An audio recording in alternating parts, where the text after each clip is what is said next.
Sir 8:30 क्या sir? Sir हमारी अभी क्लास जो 8:30 पे।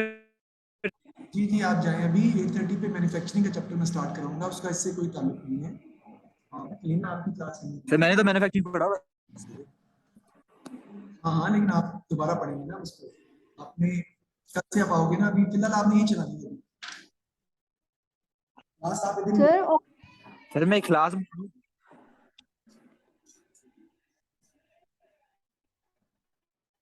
अच्छा, the director of Drake Republic Limited company wished to invest in a new production plant and must choose between Project Utopia and Project Silvaria. In each case, the investment will be financed with a bank loan for the full amount. This will be received in full on the day the plant is purchased. The loan will be repaid in full in a single payment at the end of year 5. However, interest is payable throughout the useful life of the plant at 10% per annum. The useful life of the plant will be 5 years and it will then be scrapped with no sale proceeds. Life जो है useful life production plant की, वो cost उसकी 2 लाख है जो आप लगा रहे हैं प्रोजेक्ट में। लाइफ उसकी 5 साल है। इसका मतलब है इसकी डेप्रिसिएशन जब आप डिवाइड करेंगे तो 40,000 इसकी डेप्रिसिएशन आ जाएगी आपकी। डेप्रिसिएशन रेट कह रहा है 30% रिड्यूसिंग बैलेंस मेथड है। रेवेन्यू इन ईयर 1 दिया हुआ 1,10,000। डायरेक्ट कॉस्ट इन ईयर 1 दी हुई है 40,000। Revenue each year will be 5% higher than the year before. Cost each year will be 3% higher than the year before. तो question में वो क्या कह रहा है कि आपका रेवेन्यू जो है that will increase by 5% every year, और आपकी जो कॉस्ट है वो भी आपकी 3% पिछले साल से क्या हो जाएगी, बढ़ जाएगी। डिस्काउंट फैक्टर दिए हैं आपको 10% के हिसाब से और 40% के हिसाब से। और copy the following table into your answer booklet, और नेट कैश फ्लो आपने फाइंड जो है वो करना है। हम करते हैं इसको सॉल्व। सबसे पहले आपको यहाँ पे ईयर्स आ जाएंगे, रेवेन्यू आपका आ जाएगा। तो टेबल बना मैं वही टेबल में सामने उसको जो है वो रिकॉर्ड कर रहा हूँ, उसको पुटअप कर रहा हूँ। कॉस्ट के बाद आपका इंटरेस्ट आता है, इंटरेस्ट के बाद आपके आ जाते हैं कैश फ्लोस। जी जी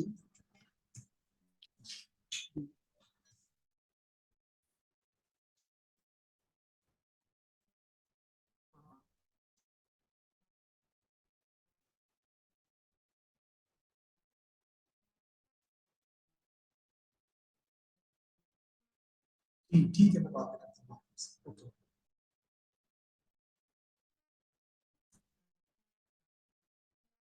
जी, आपका इधर आ जाएगा, ईयर्स आ जाएंगे।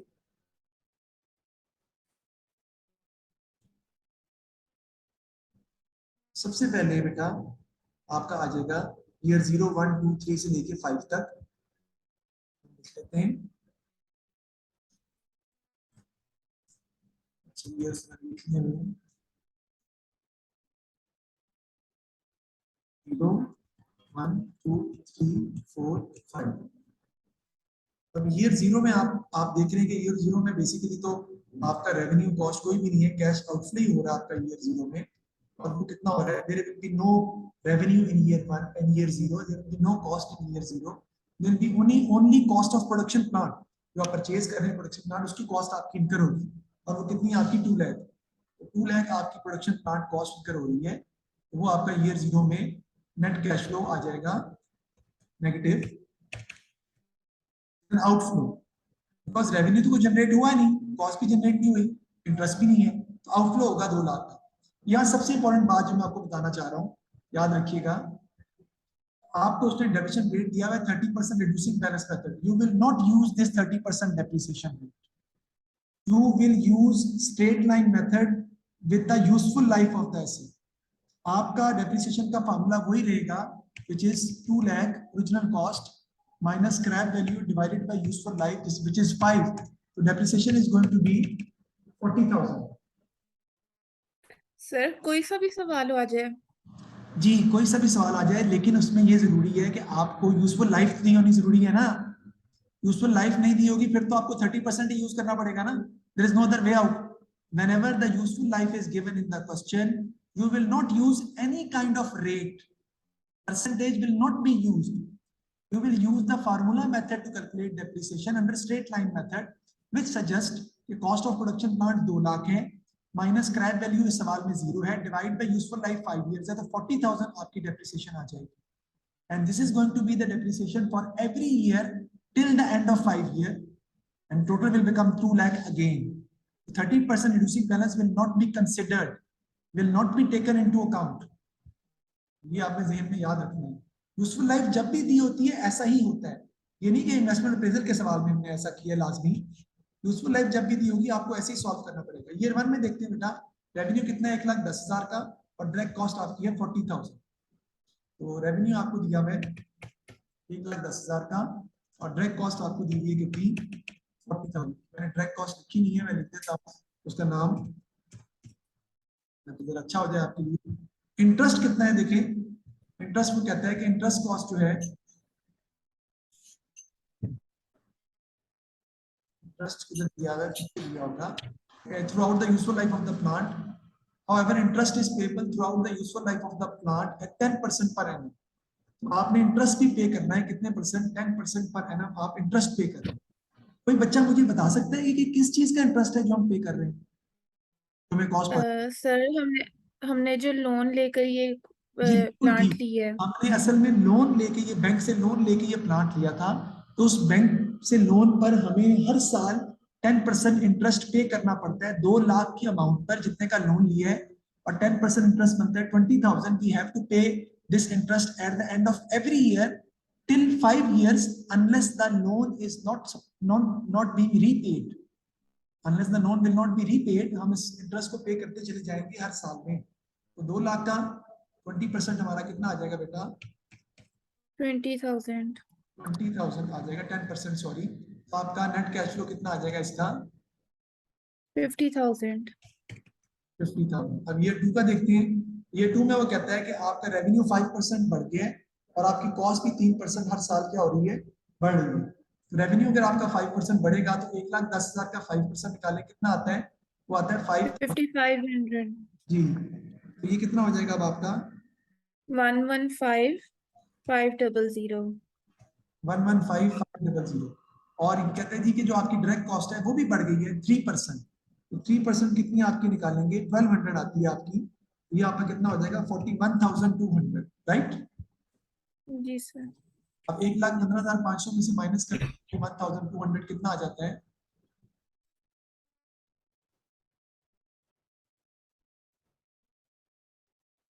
$74,300. 74,300. ओके, क्या कर दिया मैंने, सॉरी. 20,000 आपका इंटरेस्ट है, वो एज इट इज रहेगा. अब आप ये माइनस कर दें, 1,15,500 माइनस 41,200 और minus 20,000. You will get your net cash flow after 54,300. 54,300. जी. आगे चलते हैं ईयर 3 में.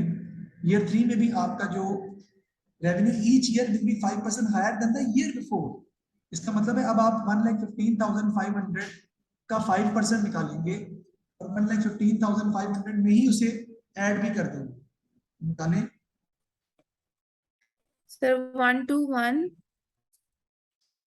जी 275. 121,275. जी बात. अब कॉस्ट जो है वो भी कहता है 3% बढ़ गई है पिछले साल से, तो 41,200 का 3% निकालेंगे, और वो 3% 41,200 में ही ऐड कर देंगे.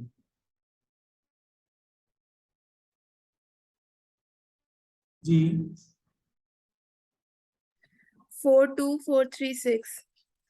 42436.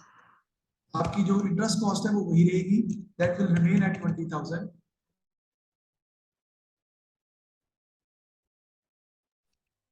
Sir, 58839.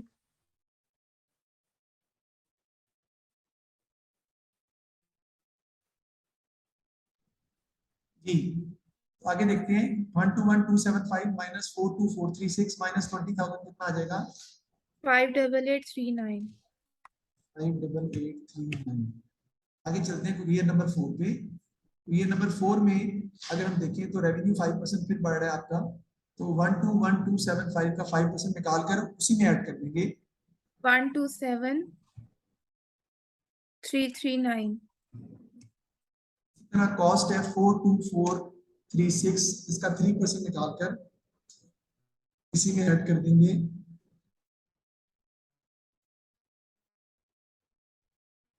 सर क्या है 43709. जी 43709। Interest cost will remain the same. It is fixed at 20,000 because it's a fixed cost. तो माइनस कर देंगे तो आपके पास ईयर 4 का कैश फ्लो जनरेट हो जाएगा, नेट कैश फ्लो आ जाएगा जी 63630.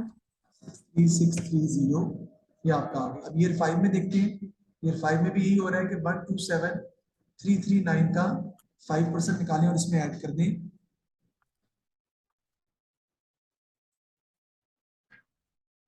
सर यार 1333706. इसी तरह कॉस्ट डायरेक्ट कॉस्ट का आ जाएगा 43709 का 3%।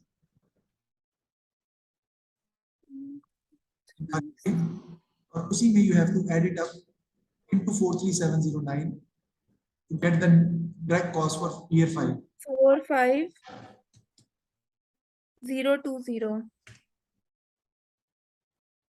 Interest cost will remain fixed at 20,000. Minus कर देंगे आप दोनों अमाउंट, तो आपके पास नेट कैश फ्लो आ जाएगा ईयर 5 का सर 68686. 68686। ये हमने नेट कैश फ्लो उसी टेबल से, जिस टेबल को उसने क्वेश्चन में कहा था कि बनाएं, उससे निकाला है। याद रखिएगा डेप्रिसिएशन रेट 30% नहीं लेना। हम जो बैंक लोन लिया था आपने, जो आपका इनिशियल कैपिटल है जो आपने लगाया था प्रोडक्शन प्लांट को परचेज करने के लिए, that bank loan of 2 lakh will be divided by 5, which is the number of years for which the loan has been taken. So 40,000 is going to be the depreciation, and the total depreciation will definitely be 2 lakh, which is the initial cost of the project. Discount factor 10% है। Net cash flow निकालना है। Calculate the table from the information given to calculate the net cash flow for each year and in total for project Utopia. Total हमने नहीं निकाला, total निकालना चाहे तो निकाल सकते हैं हम, टोटल भी कर लेते हैं इसका। वैसे टोटल का एज सच कोई हमारे सवाल पे तो काम नहीं है, लेकिन उन्होंने कहा है तो चलिए हम टोटल भी देख लेते हैं, यानी रेवेन्यू का टोटल निकालें। इसका भी टोटल चाहिए मुझे। सर रेवेन्यू आ रहा है 607820. इसी तरह जो डायरेक्ट कॉस्ट है उसका भी टोटल चाहिए मुझे।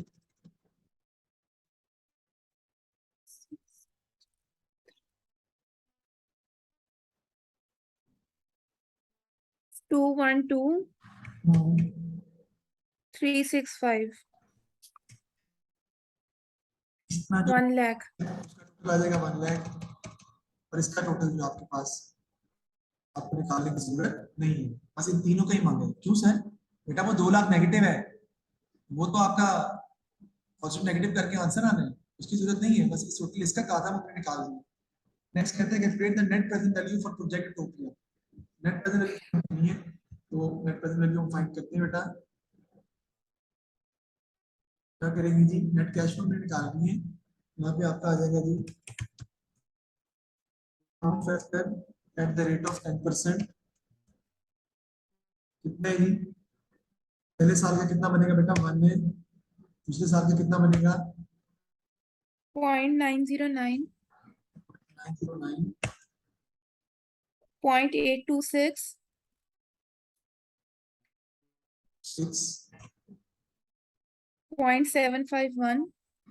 0.751 आ जाएगा, 0.683. 0.683,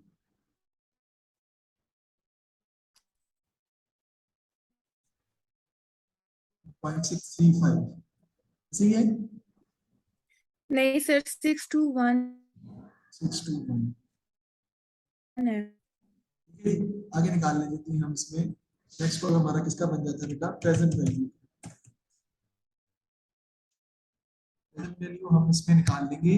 क्या करेंगे, मल्टीप्लाई कर देंगे आप तो नेट कैश फ्लोज आपने निकाले हैं, उससे आप इसको क्या कर देंगे, मल्टीप्लाई कर देंगे। आपकी प्रेजेंट वैल्यूज जो है वो ऑटोमेटिकली जो है वो आ जाएंगी। प्रेजेंट वैल्यू आपकी आ जाएंगी Sir, 45, 450. अगर हम पहली निकालते हैं नहीं, वो तो पूरी निकालेंगे ना, अलग अलग निकालेंगे ना। 2 लाख इंटू 1 अगर आप करेंगे तो पहला तो नेगेटिव ही आएगा, फिर पहले साल आपकी प्रेजेंट वैल्यू सेम रहेगी 1 के हिसाब से। तो 0.909 से 50,000 इंटू 0.909 कितना आता है? Sir, 45, 450. 450, फिर 54,300 इंटू 0.826, Sir, 44. तो देखते हैं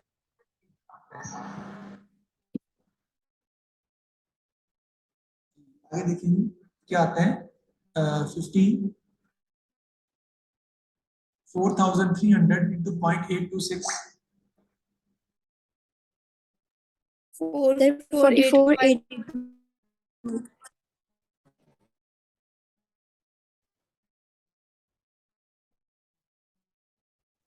दोबारा बताइएगा। 852, sir.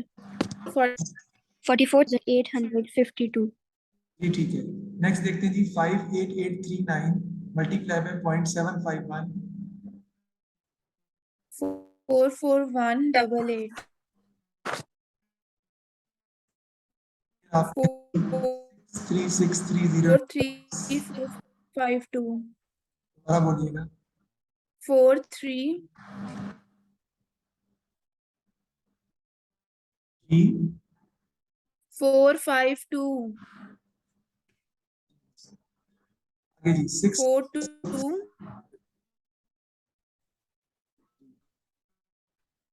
4 2 6 5 4 42654। जी Sir, वो 43459 आ रहा है.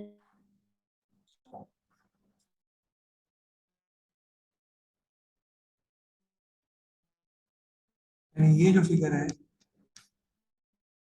ये 43459।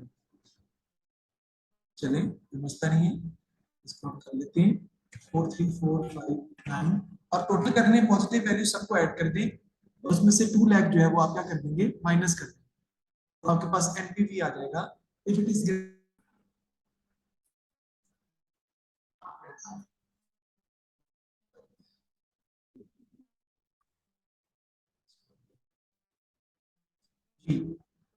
तुम्हारा ये आता है जी आंसर जो है 2 0 G20 6 0 3 20603 पॉजिटिव आ रहा है। हाँ जी सर ये आपका आ जाएगा जी 20603 पॉजिटिव, यानी एनपीवी जो है वो आपका पॉजिटिव आ रहा है। Definitely it means that the project has given us cash benefit of 20603 overall in 5 years, so we will accept the project because NP is greater than 0. आगे नेक्स्ट से कहते हैं जी calculate the accounting rate of return ARR और calculate the internal rate of return IRR। ARR हम कैसे निकालते हैं बेटा आपको पता ही है। ARR हमारा क्या होता है जी average profit divided by average investment investment 200।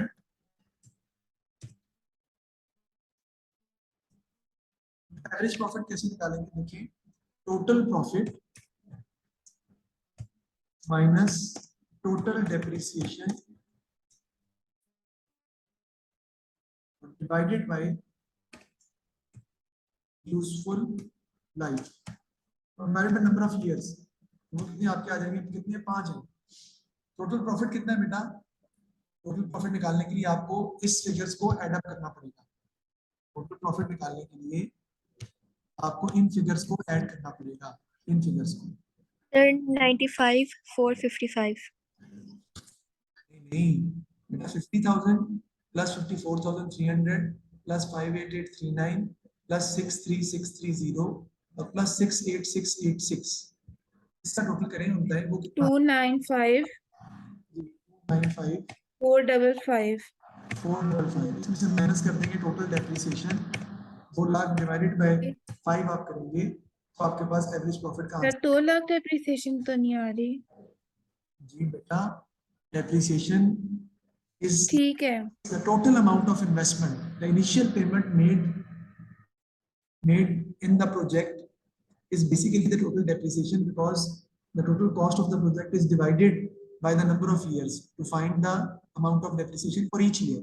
तो वो आती है 40,000 मल्टीप्लाई बाय 5, वो 2 लाख ही आ जाएगी.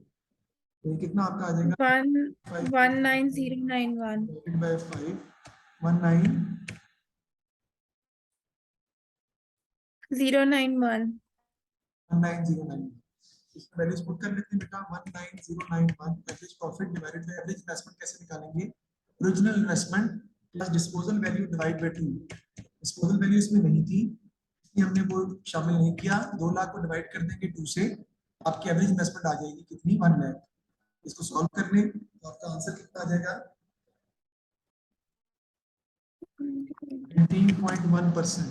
That is going to be your ARR. आपका ARR कितना आ जाएगा? 19.1%. जी सर. Not bad. ARR आपका ठीक है. अब हमने निकालना है क्या? इसका IRR. IRR निकालने के लिए आपको पता होना चाहिए, आपको प्रोजेक्ट पर एक NPV निकालना पड़ेगा, प्रेजेंट वैल्यू फाइंड करनी पड़ेगी. डिस्काउंट फैक्टर 10% यूज करके, इसमें एक पॉजिटिव आ रही है और एक नेगेटिव आ रही है. अब हमने प्रेजेंट वैल्यू निकालनी है नेगेटिव वैल्यूज के जरिए. तो नेगेटिव में अगर आप देखें तो नेगेटिव वैल्यूज हमें ये दी हुई है क्वेश्चन में. कितनी? 40% के ऊपर 40% जो आपका है वो कॉस्ट ऑफ कैपिटल, उस पे 0.714, 0.510, 0.364, 0.260, 0.186. इनसे अब आप जो है वो मल्टीप्लाई कर देंगे इसको अपनी. तो मेरे पास जगह क्योंकि थोड़ी है, इसलिए मैं यहाँ पर प्रेजेंट वैल्यू डायरेक्ट ही लिख रहा हूँ. डिस्काउंट फैक्टर यहाँ पे नहीं लिख रहा. डिस्काउंट फैक्टर आप खुद साथ साथ मल्टीप्लाई कर लें. पहला बेटा 2 लाख नेगेटिव ही आ जाएगा आपका. नेक्स्ट आपका आएगा, आपने मल्टीप्लाई करना है इसको 50,000 को, इससे मल्टीप्लाई करना है 50,000 को 0.714 से. 40% है ना इसमें. जी 35,700. उसके बाद आपने 54,300 को मल्टीप्लाई करना है 0.510 से. 27693. आपने 58839 को आपने मल्टीप्लाई करना है 0.364 से. 21417. फिर आपने मल्टीप्लाई करना है 63630 को 0.260 से. 16544. फिर आपने मल्टीप्लाई करना है 6886 को 0.186 से. 12776. ये आपके पास निकल आया. अब इसका बेटा हम टोटल कर देंगे पॉजिटिव वैल्यूज का, उसमें से नेगेटिव वैल्यू आप माइनस कर देंगे तो आपका आंसर डेफिनेटली नेगेटिव में आएगा, क्योंकि उससे आंसर नेगेटिव में आएगा तभी उसने 2 वैल्यूज दी है ना. अगर आंसर नेगेटिव में ना भी आ रहा हो तब भी आप इसी को यूज करके सॉल्व करेंगे. Sir negative 85,870. जी सर. ये तो बहुत ज्यादा नेगेटिव आ गया है, क्योंकि 40% जो कर दिया आपने कॉस्ट ऑफ कैपिटल, नेगेटिव ही आना था सारी बात. 85,870. तो अब आईआरआर का फॉर्मूला हम यूज करते हैं. आईआरआर में हम कैसे निकालते हैं? इंटरनल रेट ऑफ रिटर्न हमारा ये होता है. हम यूज करते हैं पहले पॉजिटिव एनपीवी की परसेंटेज. वो कितनी है बेटा? 10% प्लस पॉजिटिव और नेगेटिव एनपी की परसेंटेज का डिफरेंस ले लेते हैं. 40 माइनस 10 वो कितना आ जाएगा? 40 माइनस 10 करेंगे तो कितना आ जाएगा? 30%, यानी 0.3 आ गया ना. 0.3. हाँ जी. इसको हम क्या करेंगे? डिवाइड कर देंगे इससे. पॉजिटिव एनपीवी की अमाउंट, परसेंटेज नहीं, पॉजिटिव एनपीवी की अमाउंट 20603 माइनस नेगेटिव एनपीवी की अमाउंट. तो वो ऑटोमेटिक क्या हो जाएगा? प्लस हो जाएगा, क्योंकि माइनस माइनस आपस में प्लस हो जाती है. 85870. और इसको हम बेटा मल्टीप्लाई कर देंगे किससे? पॉजिटिव एनपीवी की अमाउंट से 20603. और एंड में आपको इसको मल्टीप्लाई करना है 100 से. वो बात की बात है. इसको मजीद सॉल्व करते हैं बेटा. 0.1 प्लस, इसको सॉल्व करके देखें क्या आता है। पहले भला क्या करेंगे बेटा, पहले 20603 को प्लस करेंगे, 85870 में ऐड करेंगे, 20 For a 106, को मैंने लिख रहा हूँ, 85870 में ऐड करेंगे, ठीक है जी, और उसको मल्टीप्लाई कर देंगे किससे, सॉरी मल्टीप्लाई नहीं करेंगे, डिवाइड कर दें। 106473 आ रहा है, और इसको 0.3 से सर 0.3 को इससे डिवाइड कर दें। हाँ वो मैं करता हूँ अभी। नहीं 0.3 को नहीं करना आपका, 0.3 को भी मल्टीप्लाई, Sir, ऐसे भी कर सकते हैं, 106473 और 0.3 को मल्टीप्लाई कर दें 20603 से, वो क्या आता है, sir मेरा IRR 4.19% आ रहा है। जी देख लेते हैं इसको भी। सर 6181। हाँ 6181, अब 6181 को डिवाइड कर दें, डिवाइडेड बाय 106473, सर ये आ रहा है 0.058। 0.058। अब इसको अगर आप मल्टीप्लाई बाय 100 बाद में आपने करने हैं बेटा, ये आपका क्या बन जाएगा, 0.1 प्लस 0.058 कितना बन जाएगा, 0.158 मल्टीप्लाइड बाय 100, तो आपका आंसर कितना आ जाएगा बेटा, 15.8%।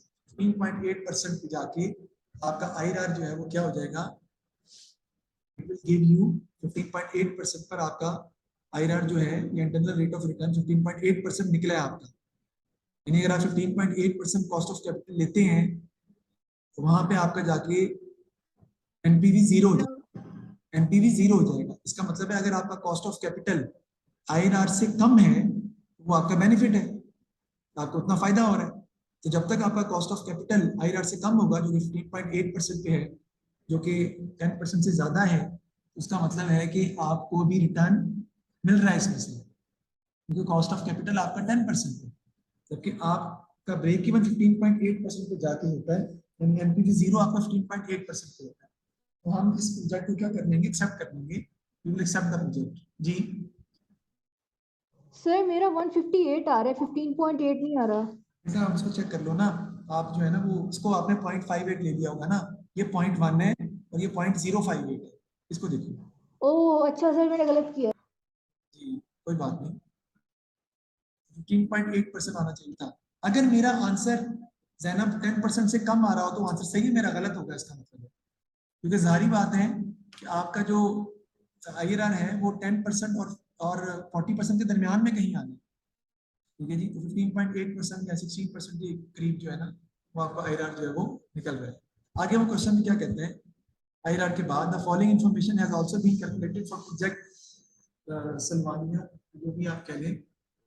नेट प्रेजेंट वैल्यू दी हुई है 41680, अकाउंटिंग रेट ऑफ रिटर्न 19.48% है और IRR जो है 17.29%, ठीक है जी। तो अगर आप गौर करें तो हमारे प्रोजेक्ट की जो NPV है वो कितनी है, 20603, जबकि दूसरे प्रोजेक्ट में अगर आप इन्वेस्ट करें तो वो कितनी आती है, 41680। Net present value is almost double in project Salvania. अगर हम ARR की बात करें तो ARR हमारा कितना है, 19.1%, और दूसरे प्रोजेक्ट में कितना है, 19.48%, तो ARR भी ज्यादा ही है। और अगर IRR की बात करें तो 17.29%, हमारे प्रोजेक्ट का 15.8% है, तो IRR भी उसका बेहतर है। तो स्टेट में region in which project the directors of break should invest, obviously they should invest in project Sylvania because in project Sylvania the NPV is almost double than project Utopia, and we will accept the project generally on the basis of NPV because NPV gives you the answer in absolute terms. It also takes into account time value of money. So ARR is also higher in project Sylvania. It is giving a better return in terms of profit, and IRR is also higher in project Sylvania, which is 17.29% in comparison to 15.8%. The directors of Blake Limited could finance the new project by issuing new ordinary shares and not using a bank loan. Explain how financing the new project from the proceeds of issuing new ordinary shares could affect the accounting rate of return.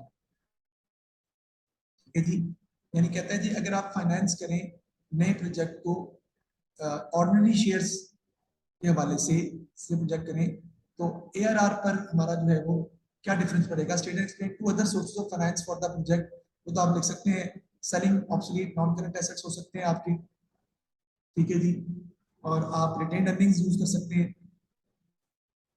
ठीक है जी। Sir इनको साथ explain भी करना है कि फायदा भी बताना है अगर हम रिटेन अर्निंग यूज कर रहे हैं, हाँ बता दें कोई मसला नहीं। क्योंकि उसने 4 मार्क्स है, 2 मार्क्स का एक चीज हाँ जी बता ठीक रहा है। है। Explain how financing the new project from the proceeds of issuing new ordinary share would affect the ARR of the project. हमारी कॉस्ट ऑफ कैपिटल कम हो जाएगा, कॉस्ट ऑफ कैपिटल इंटरेस्ट नहीं सर देना पड़ेगा ना हमें, उसकी जगह हाँ डिविडेंड पे इंटरेस्ट करना पड़ेगा। बैंक लोन में इंटरेस्ट कॉस्ट पड़ती है, यहाँ पे इंटरेस्ट कॉस्ट हमें पे नहीं करना पड़ेगा। दूसरा नॉन करंट लायबिलिटी आपकी इंक्रीज नहीं करेगी, आपके शेयर इशू हो जाएंगे लेकिन आपको डिविडेंड पे करना पड़ेगा, डिविडेंड आपको पे करना पड़ेगा, और but dividend will be paid according to the profit earned by the business. लेकिन हम यहाँ पे बात कर रहे हैं ARR पर क्या इफेक्ट पड़ेगा। ARR पर इफेक्ट सिर्फ इतना पड़ेगा कि आपका जो प्रॉफिट है ARR आपका बढ़ जाएगा। क्यों? क्योंकि आपका जो प्रॉफिट है वो इंक्रीज हो जाएगा, because interest cost will not be subtracted from it. So proceed issue करने से आपका ARR इंक्रीज कर जाएगा, क्योंकि डिविडेंड जो है बेटा वो प्रॉफिट के बाद माइनस होता है, वो तो statement of changes in equity में माइनस होता है ना, प्रॉफिट निकालते हुए तो डिविडेंड माइनस होता ही नहीं है।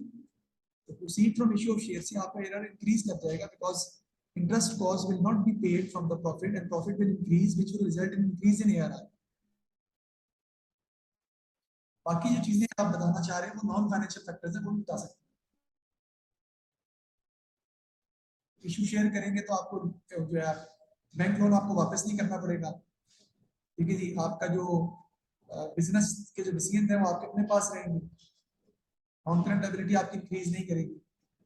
डिविडेंड आपको तभी पे करना पड़ेगा, इंटरेस्ट तो आपको फिक्स पे करना पड़ता है, डिविडेंड तब पे करना पड़ेगा जब आपको प्रॉफिट होता है। लेकिन वो बेसिकली ARR की बात करता है, ARR के हवाले से आप इतनी ही बात करेंगे।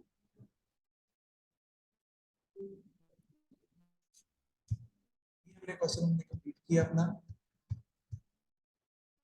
तब आया है ये मई जून 14 41 का क्वेश्चन था ये। इसके बाद ये नेक्स्ट क्वेश्चन है, ये आप घर में कर सकते हैं। नेक्स्ट क्वेश्चन आप इससे पिछले नेक्स्ट क्वेश्चन से पिछले सारे क्वेश्चन आप घर में करें तो कंप्लीट हो। ये भी सर ये स्टैंडर्ड कॉस्टिंग से आसान नहीं है चैप्टर? स्टैंडर्ड कॉस्टिंग से तक है ना, आगे जाके मुश्किल होगा ना।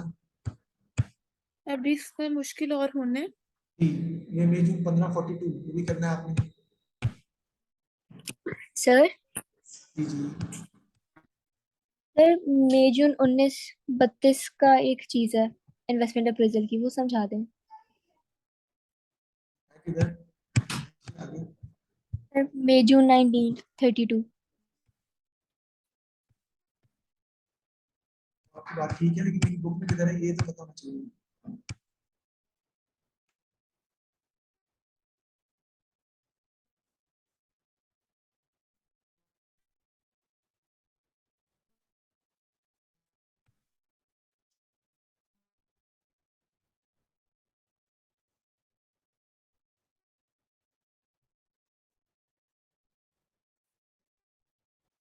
हाँ जी मई जून 1932 ये मैंने भी करवाना है, लेकिन बताएं। सर इसमें ग्रोस मार्जिन का क्या करेंगे हम? हाँ ग्रॉस मार्जिन आपको इसमें निकालना पड़ेगा, क्योंकि ईच ईयर कहता है 5% more than the previous year, gross margin will increase by 2%। तो आपने क्वेश्चन ग्रॉस मार्जिन से ही बेसिकली सॉल्व करना है बेटा। 5% आपकी सेल्स अगर इंक्रीज कर रही है तो आपकी कॉस्ट ऑफ सेल्स भी इस तरह 5% इंक्रीज करेगी, ठीक है। जो ग्रॉस मार्जिन आपका निकलेगा ना उसको आपने 2% बढ़ाना है पहले साल के बाद। जब मैं इसका इस बार में खुद करवाऊंगा तो फिर आपको डिटेल बढ़ा दूंगा, खुद ही कराना है। Okay okay sir. And sir मैंने आपसे पूछना था कि ABC क्वेश्चन में अगर 0.4 से अगर आंसर में कोई डिफरेंस आ जाए तो फिर हाँ कोई मसला फर्क नहीं, पड़ता है? नहीं कोई मसला नहीं। चलिए ठीक है। ओके